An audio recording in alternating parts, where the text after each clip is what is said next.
الحمد لله رب العالمين والصلاة والسلام على أشرف الأنبياء والمرسلين نبينا محمد وعلى آله وصحبه أجمعين ومن سار على نهجه واستنى بسنته إلى يوم الدين. أما بعد،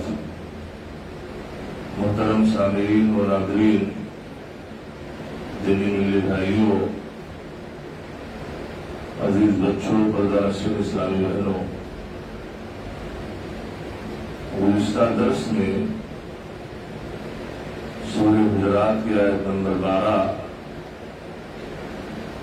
جس کی تفسیر کا سلسلہ چل رہا تھا، اور اس میں اللہ تبارک و تعالیٰ نے ایک بڑے گناہ جسے ہم غیبت کے نام سے جانتے ہیں،